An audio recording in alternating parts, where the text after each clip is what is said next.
판교 신입부터 CEO까지 직장인들을 상담하는 정신과 의사 이경준 선생님이십니다. 안녕하십니까. 네, 반갑습니다. 저 판교에서 정신건강의학과 의원을 운영하고 있는 이경준이라고 합니다. 이야, 판교에 지금 네. 계시니까 이제 판교 하면은 IT 회사들, 거기 이제 많이들 있죠. 소위 말해서 이제 신의 직장이라고 불리는 이제 선망하는 회사들이 거기 굉장히 많아요. 네, 맞습니다. 요게 좀 판교에 어떤 그 회사들 특징이 좀 있다 그래요?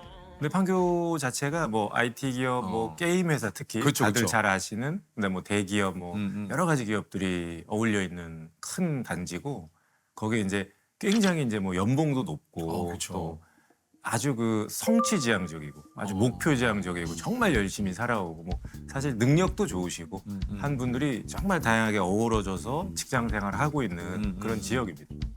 아니 이게 이제 지금 얘기하신 대로 판교의 특징을 좀 얘기를 해주셨는데 네. 뭔가 좀 이제 한마디로 성취지향적이다. 여기서 느껴지는 것은 그만큼 치열하다. 네. 그러니까 치열하다는 것 곧 스트레스. 네, 스트레스. 이게 바로 좀 연관이 되는 게 좀 네. 있는 것 같아요. 네네. 사실 이제 저는 이제 병원을 하다 보니까 병원에 오시는 분들의 가장 직접적인 뭐 증상 또는 고민은 불안감입니다. 불안감. 그렇죠. 네, 그래서 불안감. 사실 이제 맞아요. 처음에 들어갔을 때에서도 가장 주된 그 어려움은 이제 통제되지 않는 불안감들.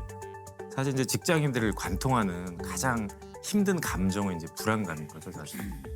이게 좀 직장인 분들도 연차별로 고민이 조금 이렇게 천차만별일 것 네, 같아요. 좀 네. 어떻습니까? 근데 사실 이제 물론 이거는 다 일반화할 수 있는 건 아니지만, 아니지만. 네, 이제 신입이라든지 처음에 이제 회사 들어가시게 되면은 사실 제가 오면서도 그러고 생각을 해봤는데 그럼 제가 지금 느끼는 불안하고 비슷한 것 같습니다. 아, 약간 왜냐면은 낯섦. 지금 제가 여기 약간 신입사원 같은 느낌이어가지고 아, 그래요? 낯섦. 여기 지금 어디고 지금 갑자기 TV에서 반개, 반개. 갑자기 TV에서 보던 사람들. 부장님 앉아 계시고 과장님 앉아 계시고 이러니까 막 여기 많은 분들이 저에게 전혀 나쁜 의도를 가지고 하고 있는 상황도 아니고 너무 그치, 호의적으로 어떤 여러 가지 좋은 결과를 위해서 노력을 하고 있는 상황인데도 그렇지, 그렇지. 제가 이제 여기 있는 것 자체가 지금 굉장히 불안을 느끼고 그러니까 좀 이해가 쉽네. 빨리 나가고 싶다. 저도 진짜 그 낯선 환경에 놓이게 되면 맞아요. 그거 집에 가고 네, 싶다가 네, 네. 집에 가고 싶고 지금 약간 두근거리기도 하고 이런 불안인데 신입분들은 사실 요즘 같은 경우에는 직장 문화가 많이 개선이 돼서 아주 다이렉트하게 공격적인 말을 하는 상사들은 그렇게 많지는 않고요. 그래요. 약간은 좀 수동 공격적이죠, 사실은. 수동 공격적. 네. 다른 사람한테 뭔가 안 좋은 그렇지. 느낌을 줄까 봐 참 어려워요, 그것도. 일부러 돌려가면서 포장하면서 얘기하게 그치, 되는데 그치. 그거 자체가 또 다른 또 오해나 또 상처를 주게 되더라고요, 참 사실은. 어렵네. 그러니까 빙빙 돌려서 얘기하는 것보다 오히려 직접적으로 얘기하는 게 맞습니다. 오히려 낫다. 네. 근데 이제 직접적인 얘기를 하는 데 있어서 중요한 게 사실 상대방에 대한 평가나 뭐 너가 잘하고 있어 못하고 있어에 대한 직접적인 얘기가 아니라 이 상황을 겪거나 당신의 말이나 행동을 들었던 내가 겪고 있는 상황에 대해서 직접적으로 좀 얘기를 해주는 거거든요, 사실은. 그리고 그거보다 이제 조금 위로 올라가신 분들, 그러니까 중간 관리자급들이 오히려 병원에 제일 많이 오시고 사실. 그래요? 오히려 신입분들이나 이때는 뭐 그냥 안 되겠다 싶으면은 이직도 많이 하시고요. 아예 그냥 애초에 내가 불안을 못 견디겠으니까 환경 변화도 많이 시켜버리시는데. 네네네. 근데 이제 중간 관리자급들은 다녔던 경력도 있고 뭔가 환경에서 빨리 바꿔주기엔 좀 애매한 면도 있고요, 사실은. 근데 여기서부터 이제 위아래 인간관계라는 그 이제 부분이 생기면서 위에서의 지시도 이제 성취를 내야 되고 아래 팀원들 관리도 잘해야 되고 그 부장님 나이 때까지 너무나 열심히 성취지향적으로 쭉 살아오면서 거기까지 가졌던 분들인데 그때가 되면 뭐 다는 아니겠지만 상당히 많은 분들이 이제 상실이라는 좀 주제를 겪게 돼요. 근데 그 상실이라고 하는 게 이 부장님처럼 뭐 직장 내에서 뭐 이렇게 좀 퇴사를 한다든지 뭐 아니면 뭐 변화가 생기는 것뿐만 아니라 50대 될 때가 이제 갱년기 나이거든요, 사실. 그러니까 건강에 대한 상실이 또 생깁니다. 사실. 맞아요. 본인 삶에서 상실들이 이제 누적이 되면서 그런 것들을 안 보고 있다가 이제 한 번에 이제 몰려오는 시기가 좀 되는 거죠. 그래서 이제 이런 부장님들하고 좀 상담을 진행해 보시면 네네. 뭐라고들 좀 얘기를 많이 하십니까? 사실 부장님들이 오시면은 잘 그 있는 대로 얘기는 잘 안 하십니다. 딱 그 또 뭔지 나왔던 것과 비슷한 게 이제 알겠어. 이제 여쭤보면은 본인은 전혀 우울하시지 않다 그래요. 근데 이제 제가 듣기에는 우울하시지 않다라는 게 아니라 나는 우울하면 안 되는 사람이다라는 걸로 들리거든요. 사실. 맞아요. 그래서 나는 내가 우울증이라고 인정하면 지금까지의 삶이 다 실패고 물거품이 돼버리는 것 같은데 본인이 갖고 있는 실제의 고통보다는 많이 좀 줄여서 얘기를 하시는 경우들이 있고 근데 이제 그거를 힘드신 부분들을 조금씩 다루다가 이제 어느 순간에는 좀 이제 직면하는 그 이제 면담들을 좀 하게 되죠. 이게 사실은 예전에 또 어떤 분이 그냥 뭐 이게 감기 같은 거라고 생각하시면 된다. 네네네. 이런 얘기도 이제 우리 선생님께서 해주셨는데 네. 뭔가 본인에게 이게 받아들여지기는 나는 우울증은 아닌데. 네네. 예. 이게 참 근데 그런 거군요. 저는 그냥 말씀을 드려요. 네. 저는 정신과에 다니고 있고 네. 저도 약을 먹거든요. 음. 그 처음에 그 가기가 두려웠어요.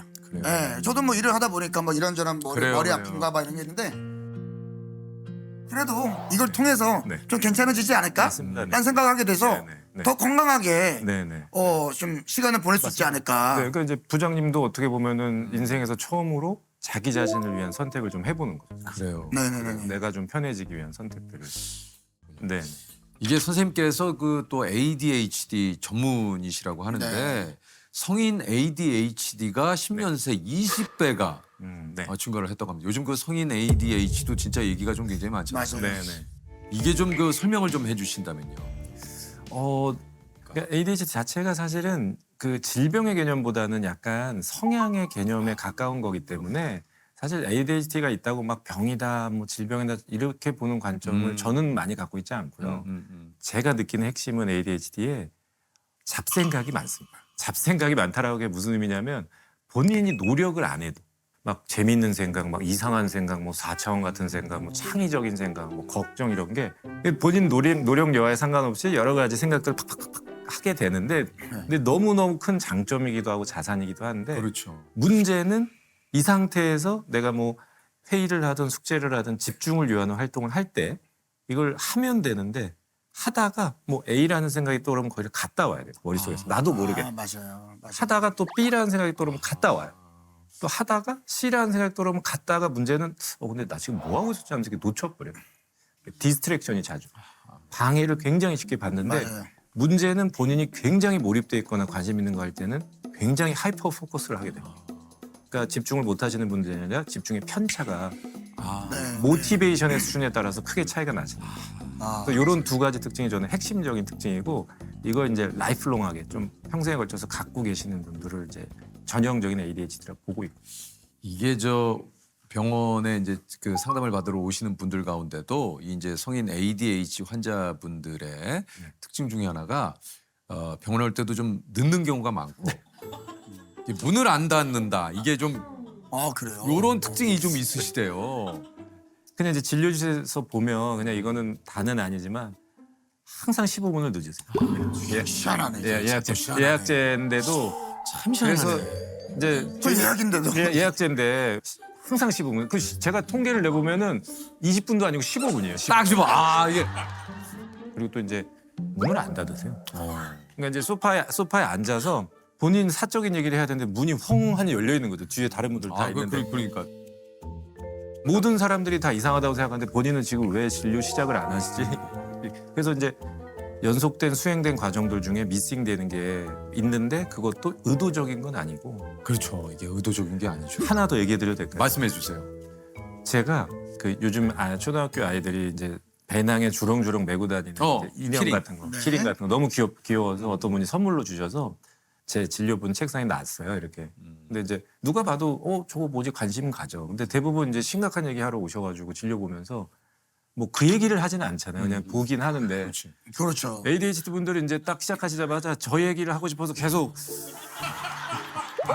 저거를 언제 얘기를 드려야 돼 저거를 그래서 제가 딱 보면은 제가 막 설명드리고 뭐 약 설명드리고 이러는데 이미 머릿속에는 저게 약을 조금 더 먹고 안 먹고 편한 약으로 좀 바꾸는 게 그 마지막에 고민하시다가 이거 누가 주셨어요? 하고 나가세요. 거기까지는 안 해요. 거기까지는 이게 안 해요. 궁금하셨구나. 오늘 진료는 그게 끝인 거예요. 이게 궁금하셨구나. 아까 수많은 얘기를 했어도 네네. 오늘 진료는 이거예요. 내가 궁금한 건 이거였구나. 그래서 이거 그러면 이게 디스트랙션이구나 이게 결국에는 이 외부 자극에 굉장히 취약하구나 이런 걸 아니 그래서 오늘 아, 그 참. 선생님께서 ADHD 이게 테스트지를 갖고 오셨대요. 그래서 한번 저하고 조셉이 아. 요걸 가지고 한번 테스트를. 그래요. 예, 예. 네. 제대로 된 더 검사는 많겠죠, 70 이거는. 몇 문항인데 네네. 네, 요걸 먼저 간단하게. 간입니다. 간. 6개월 동안 귀하가 어떻게 느끼고 행동하였는지를 잘 설명하는 칸에 X표를 하세요.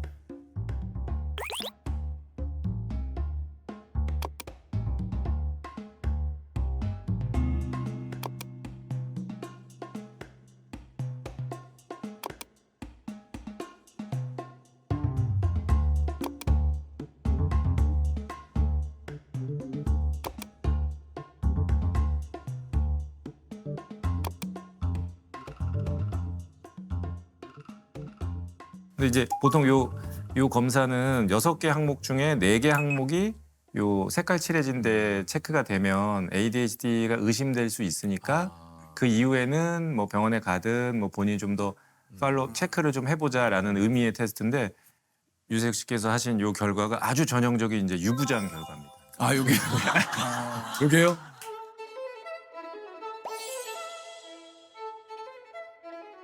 저는 이렇게 하시는 분은 거의 처음 봤습니다. 그래요? 네네. 어. 왜냐면 자기 관리가 자기 조절, 실행 기능, 자기 관리, 집중력 모든 게 평생에 걸쳐 지금도 지난 6개월 평가하긴 했지만 너무나 잘 관리돼 계시는 제가 너무 좋아하는 조세호 씨 같은 경우에는 이렇게 되시는데 이제 보통 근데 음영에 이렇게 뭐 한두 개, 두 개 반 이렇게 체크되시는 그렇죠. 경우는 이제 흔하게 있으시고 보통 이 정도면 뭐 아주 뭐 의심되는 정도의 수용까지 아닐 수 있는데 근데 저는 한편으로 또 그 생각도 들었어요. 이건 좀 별건 아닐 수 있는데 여기는 분명히 X표를 하라고 그랬는데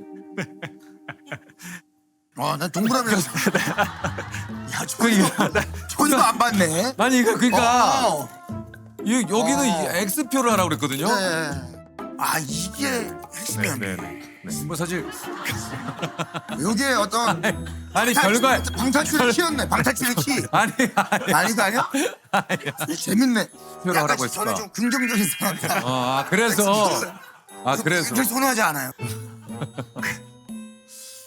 아니 그 저 마지막으로 좀 내 정신 건강을 지키면서 직장 생활을 할 수 있는 좀 방법이 있을까요?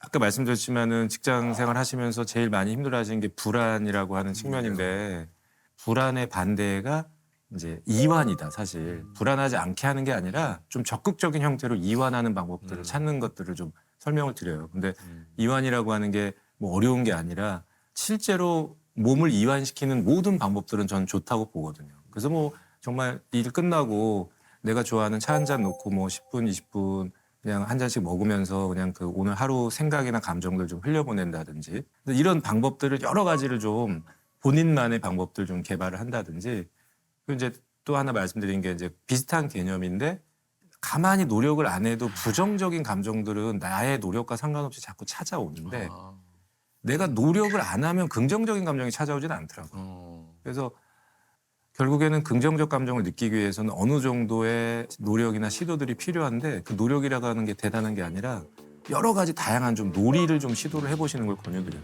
진짜 간단하거나 사소한 것부터 시작해가지고 요즘 많이 하시는 걷기나 운동이나 이런 거 다 좋고요. 그래서 종류를 좀 다양하게 내가 안 해봤던 것들 위주로 해보시라고 좀 권유를 드립니다. 그 어떤 충동을 느끼고 실행에 옮기기까지 시간이 어느 정도 걸리나요? 보통 평균적으로 10분 정도 걸린다고 해요. 10분이요. 네, 그래서 굉장히 짧기 때문에 그 순간순간에 개입을 하는 것만으로 이제 자살의 위험성을 상당히 낮출 수가 있어요. 네.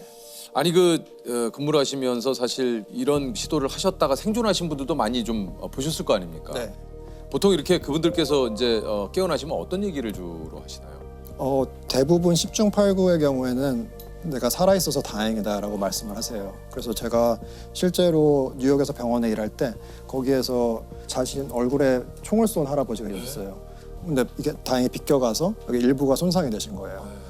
그분한테 이제 제가 살아계셔서 기분이 어떠시냐 이렇게 물었더니 정말 이제 한쪽 얼굴이 손상이 됐기 때문에 웃기도 쉽지 않으신데 살짝 웃으시면서 그래도 살아있어서 다행이다 이렇게 말씀하셨던 환자가 기억에 남아요.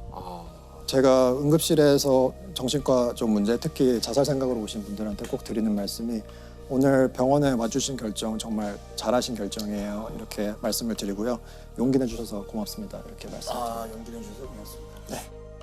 근데 이제 그 교수님께서는 한국에서 자살을 극단적 선택이라고 표현하는 데서 좀 개인적인 아쉬움이 좀 있으시다 그래요. 네, 사실 극단적 선택이라는 표현은 어떻게 보면은 좀 우리가 자살이라는 단어를 완곡하게 표현한 거잖아요. 예. 그런데 우리가 언론에서 자살을 보도할 때 가장 중요한 게 이게 선택의 일부라는 거를 보여주면 안 돼요. 그래서 선택지의 하나라는 것을 명시하면 안 되는데 사실 극단적 선택이라는 말은 그 말 자체에 선택이라는 게 포함이 돼 있잖아요. 그래서 그게 이제 가장 큰 문제점 중에 하나인 것 같고 아 선택지에 놓는 것이 아니다. 그렇죠. 예. 그리고 정신 질환을 가지신 분들이 굉장히 많아요. 자살로 이제 사망을 하시는 경우에. 네. 그럴 경우에 우리가 예를 들면 암으로 사망을 하시면 그분이 투병을 하셨다고 하잖아요. 네네. 그래서 병하고 싸우다가 이렇게 돌아가셨다 네. 이렇게 하는데 정신질환을 앓다가 이제 세상을 떠나신 분들한테 어떤 선택이라고 하는 것 자체는 어떻게 보면은 좀 부정적인 뉘앙스를 줄 수 있다라는 생각. 그들은 나름대로의 투병 생활을 한 건데. 그렇죠. 네. 그리고 마지막으로 이제 자살로 세상을 떠나신 분들의 유가족이 있잖아요. 그런 분들은 굉장히 죄책감으로 괴로워하시는 경우도 많고 그분들이 실제로 가장 듣기 싫어하는 말이 너희 가족이 왜 그런 선택을 하셨냐 이런 질문이라고 해요. 가뜩이나 죄책감을 느끼시는데 오히려 죄책감을 2번 드리는 언어가 될 수가 있어서 네. 그래서 그냥 이제 그 교수님께서는 자살이라는 표현을. 네, 사실 대부분의 나라에서 그냥 자살로 표현을 하고 있어요. 왜냐하면 완곡한 언어로 표현을 한다는 게 어떤 자살 예방한다던가 자살을 줄이는 데 도움이 된다는 근거가 별로 없거든요. 그래서 제가 지속적으로 좀 그렇게 주장을 하고 있습니다. 네.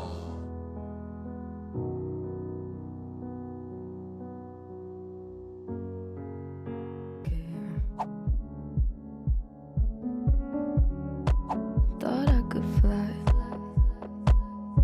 so I stepped off the golden. Nobody cries. 스스로의 우울증에 대해서 이야기를 하고 Nobody. 나도 이렇게 힘들었다. 그러니까 여러분도 용기를 내달라. 이런 게 이제 갈수록 그런 문화로 나아가고 있는 것 같아요. 아 맞아요. 예전에 뭐 예를 들어서 제가 나 요즘 우울해. 야 네가 뭐가 우울해? 너만큼 행복한 사람이 어디 있어? 야씨 내가 너보다 춤추고 다닌다. 너내 얘기 들어볼래? 막 이래버리면 사실 이게 대화가 안 되는 거잖아요, 교수님. 맞습니다. 네. 네. 그럼 제일 좋은 경청할 수 있는 방법은 뭔가요? 나 우울해라고 시작을 네. 했으면. 네. 우울할 친구가 우울하다고 했을 때 그냥 옆을 지켜주는 게 저는 사실 굉장히 중요한 것 같아요. 맞아요. 그리고 이분들이 이제 우울해지기 시작하면 내가 정말 다른 사람의 짐이라고 생각하거든요. 그 아까 자살도 결국에는 스스로가 짐이라고 생각해서 이렇게 떠나려는 경우가 많고 그렇기 때문에 이제 그분들한테 너는 나한테 짐이 되고 있지 않고 나는 어디서든지 너를 도와줄 수 있다. 이런 마음을 갖는 게 중요한 것 같아요. 또 우울증을 앓는 분들의 특징이 너무 과거에 집착하거나 그러니까 현재를 살지 못하고 너무 먼 미래를 보기 때문에 그러다 보니까 이제 자기 지금 하루하루 사는 게 너무 힘든 거예요. 예를 들면 침대에서 나가서 밥을 먹고 정말 다 간단한 것들을 해야 되는데 너무 먼 미래 아니면 과거에 이제 잡혀 있기 때문에 그게 힘들어요. 그래서 그분들이 정말 하루하루 일상생활을 할 수 있게 가족분들이나 이런 분들이 식사 안 했으면 식사했느냐 아니면 요새 잠을 못 자는 것 같은데 어떻느냐 이렇게 좀 구체적으로 질문을 하고 중요한 것은 직접적으로 물어보는 거예요. 그래서 우리가 직접적으로 너 혹시 지금 그런 자살 생각을 하고 있니? 하고 있다면 어떤 계획을 세운 적이 있니? 이런 이야기를 하는 게 제일 중요합니다. 오히려 직접적으로 얘기하는 것이 가장 중요하다. 그렇죠. 이제 우리가 만약에 계획을 하고 있으면 생각보다 그걸 말씀해 주시는 경우가 굉장히 많아요. 왜냐하면 그런 질문을 하는 사이는 사실 어느 정도 가까운 사이잖아요. 그래서 그럴 경우에 이제 예방할 수 있는 어떤 아유, 계기가 되는 것이죠. 같이 대화를 나누는 게 결국엔 대화가 제일 중요한 것 같습니다. 네. 혼자 두지 않는 게 되게 중요해요. 네. 왜냐면은 정말 같이 있다는 것 자체가 굉장히 큰 힘이 되지 않습니까? 그래서 제 친구가 이제 자살로 그 세상을 떠났어요. 레지던트 동기였는데 마침 그 친구가 떠나기 전주에 같이 당직을 섰어요. 근데 제가 이제 문자를 보냈는데 잘 지내고 있냐? 좀 외롭고 이제 밤새고 그러니까 근데 바쁘진 않은데 좀 왠지 모르게 되게 혼자인 것 같다? 그런 이야기를 했어요. 그래서 그게 너무 좀 마음에 남더라고요. 뭔가 너무 제가 좀 그래도 내가 그때 좀 더 따뜻한 말이라도 한마디 해줬으면 조금이라도 따뜻함을 느끼지 않았을까 그런 생각은 가끔 하는 것 같아요. 내 말을 진심으로 들어주는 사람 한 사람만 있어도 정말 그 사람은 새로운 삶을 살아갈 수 있는 원동력을 얻을 수 있다고. 그래서 정말 힘든 친구가 있으면 같이 뭐 정신과 진료를 받을 수도 있고 뭐 상담을 받을 수도 있고 이렇게 좀 더 자유로울 수 있는 문화였으면 좋겠어요.